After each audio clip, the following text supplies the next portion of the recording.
내년 정부 예산안에 반영된 충북 예산이 사상 처음 8조 원대로 올라섰습니다. 충청북도가 요구한 국비의 94%가 반영됐습니다. 변화를 강조하는 김영환 충북지사의 민선 8기 조직 구성이 완성됐습니다. 이전과 달리 외부 인적 자원 수혈에 공을 들이며 차별화했습니다. 아파트 창틀에도 성면자재가 쓰였지만 이를 알 수 있는 통로는 없었습니다. 환경부 성면관리 종합정보망에도 민간 건물은 빠져있기 때문인데 국회가 개선 논의를 준비합니다. 금리 인상에 따른 소상공인 대출이자 부담이 커지자 지자체가 나섰습니다. 청주시가 1%대 초저금리 지원 대책을 내놨습니다. 여러분 안녕하십니까? 계속해서 뉴스투데이 충북 소식입니다. 허리띠를 졸라맬 때 경제부총리가 내년도 정부 예산안을 설명하며 한 말입니다. 그만큼 지역에 가는 예산도 줄이겠다는 건데 뚜껑을 열어보니 충북은 8조 원의 국비를 확보하며 비교적 괜찮은 성적을 냈습니다. SOC에서 수천억 원이 빠진 건 아쉬운데 국회에서 지역 의원들이 되살릴 수 있을지 관심입니다. 정재영 기자의 보도입니다. 충청북도가 확보한 내년도 정부 예산은 전체의 1.3% 수준인 약 8조 1천억 원입니다. 올해 대비 4,400억 원 이상 늘어난 것으로 부정사상 처음 8조 원 시대를 열었습니다. 영동의 국립보훈요양원 등 복지 여성 분야가 2조 3천여억 원으로 가장 많았고 충주의 특장차 수소 파워팩 기반 구축 등 산업 경제 분야, 중부 내륙선 철도 충주 문경 구간 등 SOC 분야 순으로 비중을 차지했습니다. 주요 현안별로는 청주 상주와 서울 세종 고속도로를 잇는 청주 세종 고속도로와 공공의료원 기능 보강, 청주 서원보건소 신축, 혁신도시 초고압 송전선 지중화 사업 등이 반영됐습니다. 요구한 국비 가운데 94%가 인정됐다는 게 충청북도의 설명입니다. 각 지방자치의 예산을 지금 줄이는 지금 상황에서 충북이 상당히 선전하고 또 이렇게 예산을 확보하게 된 것을 기쁘게 생각합니다. 하지만 아쉬움도 적지 않습니다. 우선 정부가 청주페이 같은 지역화폐의 인센티브 지원금을 전액 삭감해 충북에서도 할인폭이 대폭 줄어들 전망입니다. 대통령 지역 공약인 청주공항 신활주로 재포장과 바이오의약품 전문인력 양성센터, 인공지능 기반 재난안전 관리체계 구축 등의 핵심 현안도 예산을 배정받지 못했습니다. 착공 5년이 넘은 충청 내륙화 고속도로 예산은 반토막이 났고 내년에 설계를 마치고 착공하려던 천안 청주공항 복선 전철도 설계비를 받는데 그쳤습니다. 사회 간접 자본, 즉 SOC 분야에서 상당수 사업 예산이 반영되지 않거나 일부만 반영되면서 요구액 대비 반영률은 81%에 머물렀습니다. 약 3,700억 원이 빠진 건데 충청북도는 국회 심사 과정에서 부활을 기대하고 있습니다. 모든 지자체가 지금 SOC 예산이 지금 감소가 돼가지고 지금 난리를 치고 있는데 저희들 쪽에서는 지금 저희들이 증액할 사업들을 다 뽑아놨고요. 거기에 대한 대응 논리를 다 개발해놨고. 과거에도 국회 심사를 통해 예산 수천억 원을 되살린 경험이 있다고 덧붙였습니다. 여당 지도부가 지난달 충청을 찾아 약속한 특별한 관심과 적극 지원 역시 이런 기대를 만든 배경. 충북 국회의원 8명의 역할에도 관심이 쏠리는 가운데 공을 넘겨받은 국회는 오는 12월 내년도 본 예산을 확정할 예정입니다. MBC 뉴스 정재영입니다. 충청북도의 양 부지사와 주요 직책 인선이 마무리되면서 민선 8기 김영환호가 완전체로 출범하게 됐습니다. 바뀌어야 살아남을 수 있다는 김 지사의 도정 철학이 대거 반영됐는데 변화에 따른 시행착오를 최소화해야 하는 과제도 만만치 않습니다. 이병선 기자입니다. 우리 충청북도는 다르게 시작해야 한다. 충청북도는 다른 전략을 가져야 한다. 충청북도 지사는 다른 생각을 가져야 한다. 우리의 정책은 달라야 한다. 다른 생각, 남보다 먼저를 강조하는 김영환 지사의 도정 철학은 민선 8기 인선과 조직에도 적잖은 변화를 가져왔습니다. 충북도청의 소위 넘버 2라 불리는 행정부지사와 경제부지사에 각각 50대 초반과 최연소 40대 행정고시 출신을 발탁해 고위 공직자의 평균 연령은 확 낮아졌습니다. 1호 정책 레이크파크 르네상스를 진두지휘할 정책특별보좌관에 조성하 관광 전문 기자를 영입한 것을 비롯해 기업인 등 각계를 망라하는 수십 명의 전문가를 특별 고문과 특별 보좌관에 임명하며 외부 수혈에도 공을 들였고 충북도의 이빈 대변인도 처음으로 공모를 통해 도의원과 정당 대변인 등 정치적 내공을 갖춘 인물을 기용했습니다. 과기부 장관과 사선 의원을 지내시면서 누구보다 우수한 인재풀을 보유하고 계시는 분입니다. 충북 내 인재는 물론이고요. 전국적으로 외부에서도 충북을 도울 수 있는 인재를 영입해서 전국에서 가장 앞서가는 충북을 건설하겠다는 계획을 지금 실천하고 계시는 차원으로 보시면 될 것 같습니다. 레이크파크 르네상스, 의료비 후불제, 충북지원 특별법 등 전임지사의 시책과 결이 확연히 다른 과제들을 제시한 만큼 민선 5, 6, 7기 지난 12년 도정에 익숙했던 공직사회에 변화의 자극을 주겠다는 의도가 엿보입니다. 외부의 신선한 시각이 충북도정에 자연스럽게 반영된다면 김 지사의 의도대로 창조적 상상력이 충북 발전에 순기능을 발휘하게 될 것입니다. 하지만 주요 정책의 상당수가 처음 밑그림을 그려나가는 단계라 충북 공직사회가 적응하고 현실화해내는데 시간이 걸릴 수밖에 없고 외부 전문가들의 새로운 시도와 도정 참여가 기존 행정조직과 불협화음을 내거나 옥상옥의 역기능으로 작용할 수도 있다는 건 경계해야 할 부분입니다. 너무 우리 충북 도정에 깊숙이 예를 들어서 관여해서 기존의 지역사회와 아니면 공직사회 마찰을 일으킨다 그러면 그건 또 상당히 우려할 만한 이런 분이기 때문에 그분들이 우리 충북도를 위해서 할 수 있는 그 적절한 이런 수준, 적절한 선에서 우리 충북도정 발전을 위해서 좀 큰 역할을 해주시면.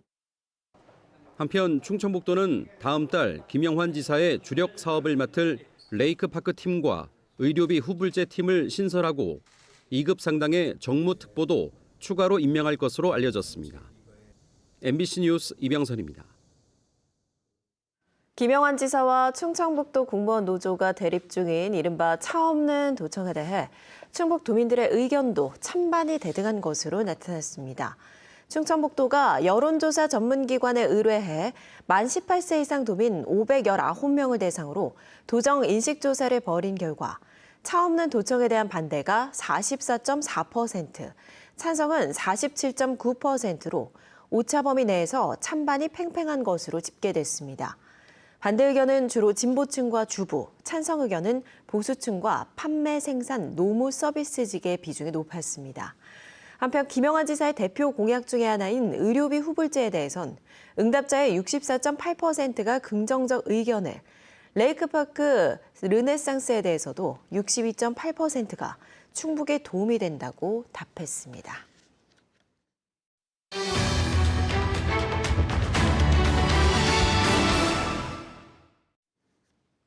LH 노후 임대아파트 성면 불법 철거 보도 이어갑니다. 이들 아파트 창문틀에 성면이 섞여 있다는 사실은 국가가 관리하는 성면 종합 정보망에서도 빠져 있었습니다.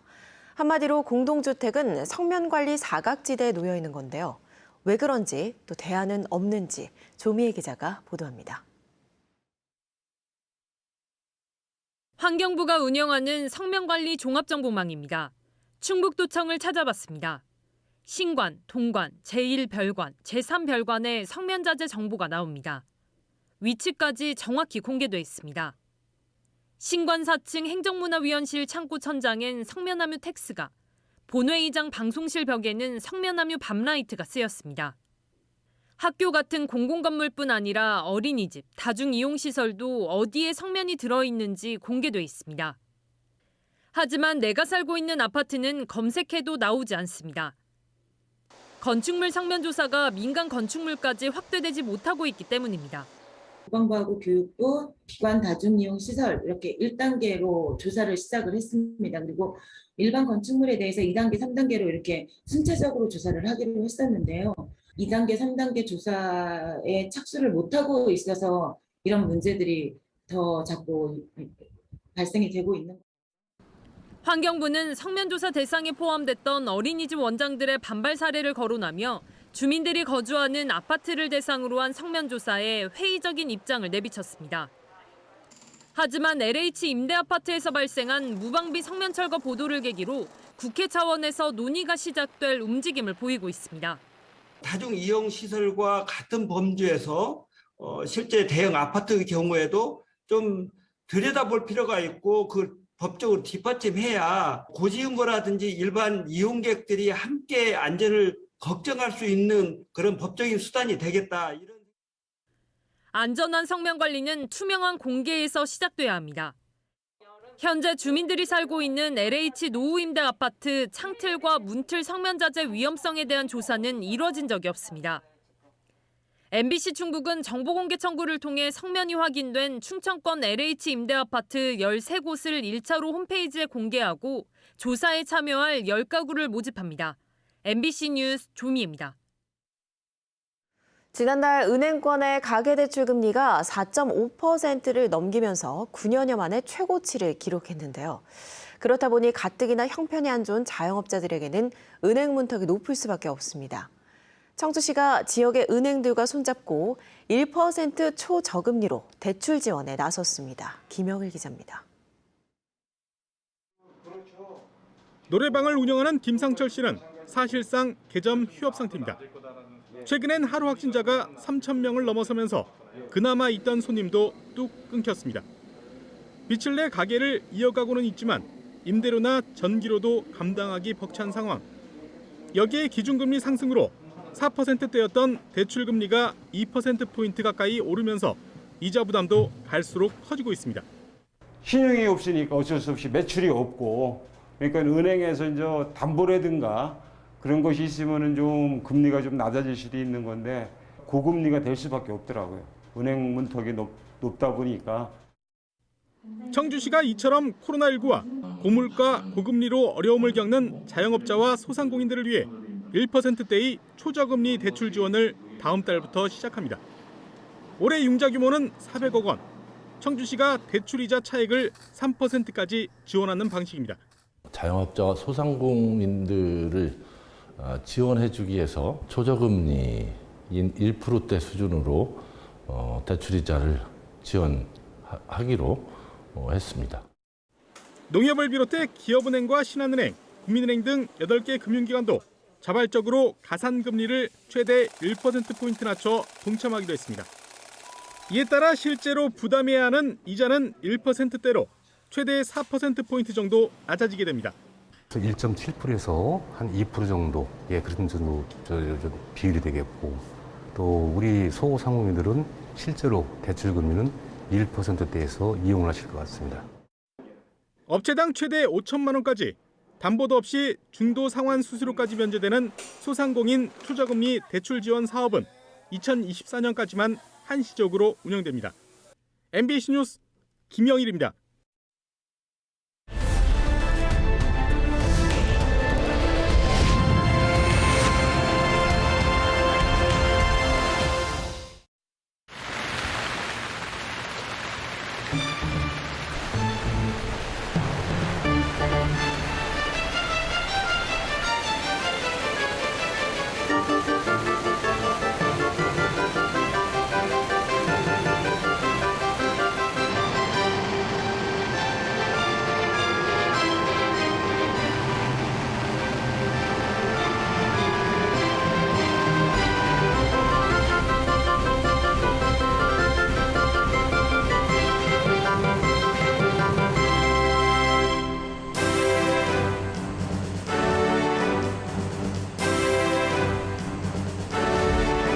괴산수력발전소는 국내 최초 순수 우리 기술로 우리 기술진에 의해 건설된 댐식 수력발전소입니다.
예산댐은 콘크리트 중력 시스템으로 토목 기술자, 그리고 전기, 기계, 지질 여러 분야의 전문가들이 힘을 합해야만이 건설될 수 있는 것이 콘크리트 댐입니다.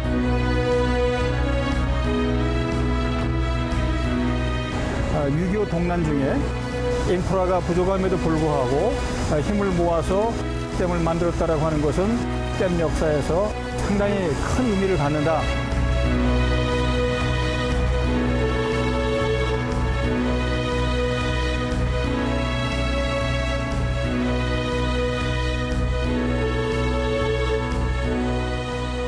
(4월 28일) 충북 괴산에서는 우리나라 기술진만으로 이루어진 괴산수력발전소의 역사적인 준공식이 성대히 거행되었습니다.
괴산수력발전소는 한국전쟁이라는 어려운 시기에 시작을 해서 완공이 된 시설물로서 지역의 산업사적인 측면에서도 중요한 위치에 있기 때문에 향후에도 지속적으로 그 기능을 유지하면서 후손들에게 물려줄 훌륭한 문화유산이라고 생각이 됩니다.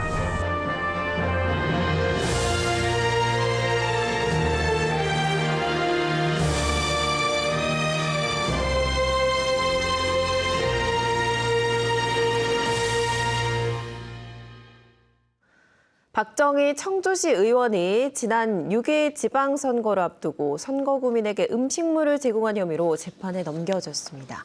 청주지검에 따르면 박 의원은 지난 2월 윤석열 당시 대통령 후보의 선거 사무원으로 활동하면서 선거구민이거나 지역 연고가 있는 선거 사무 관계자 5명에게 23만 5천 원 상당의 음식물을 제공한 혐의를 받고 있습니다. 박 의원의 첫 재판은 다음 달 열릴 예정입니다. 검찰은 이외에도 투표용지를 몰래 촬영해 SNS에 올리거나 선거 현수막을 훼손한 혐의 등으로 6명을 기소했습니다. 음주 상태로 운전하다 119 구급차와 충돌 사고를 낸 뒤 운전자 바꿔치기를 시도한 30대가 경찰에 붙잡혔습니다. 청주청원경찰서는 어제 새벽 청주 농고 사거리에서 면허정지 수준의 음주 상태로 차를 몰다 119 구급차와 충돌한 30대를 음주운전 혐의로 입건했습니다. 경찰은 술을 마시지 않은 동승자가 자신이 운전했다고 거짓 진술해 현장에서 해당 남성을 입건하지 않았지만 이후 사고 목격자의 신고로 덜미가 잡혔습니다. 경찰은 거짓 진술한 20대 동승자에게도 범인 도피 혐의 적용을 검토하고 있습니다. 충주 지역의 강우 예보에 따라 충주댐이 오늘 오후 수문 방류를 예고했습니다. K워터 충주권지사는 어제와 오늘 충주댐 유역의 예상 강우량이 127mm에 이를 것으로 예상돼 오늘 오후 수문을 열 계획이라며 댐 하류 야영객과 농민, 공사장 등의 주의를 당부했습니다. 현재 충주댐의 수위는 133.35m로 홍수기 제한 수위인 138m까지 여유가 있고 1초당 770톤 규모의 발전 방류 중입니다.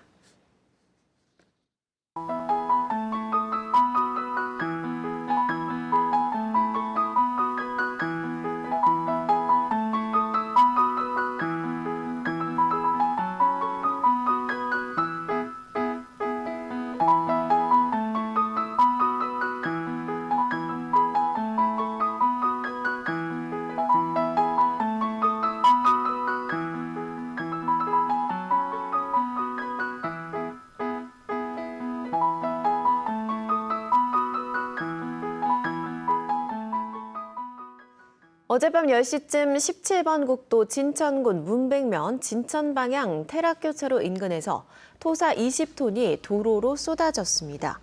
보훈국토관리사무소는 오늘 새벽 4시까지 청주에서 진천 방향 2차로를 전면 통제하고 복구 작업을 벌였고 현재는 정상 통행이 이루어지고 있습니다. 국토관리사무소는 이달 집중호우로 지반이 약해진 가운데 비탈이 공장 부지에서 옹벽이 무너지면서 토사가 유출된 것으로 보고 있습니다.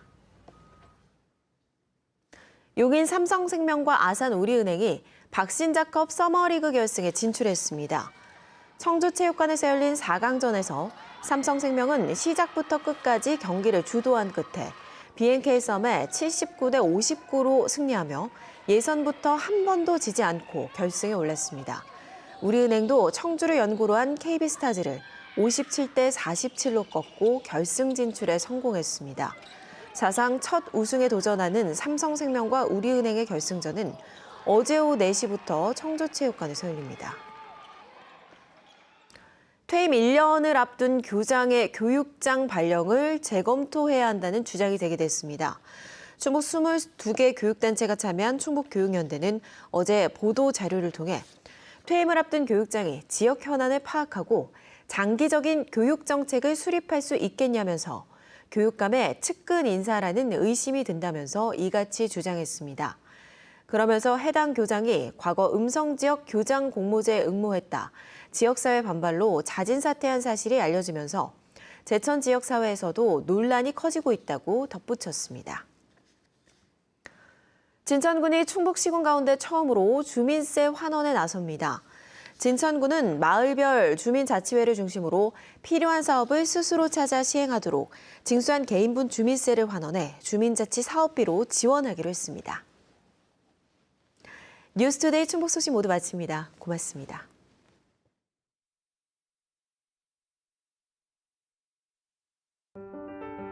음성의 미래를 빛낼 기업 복합도시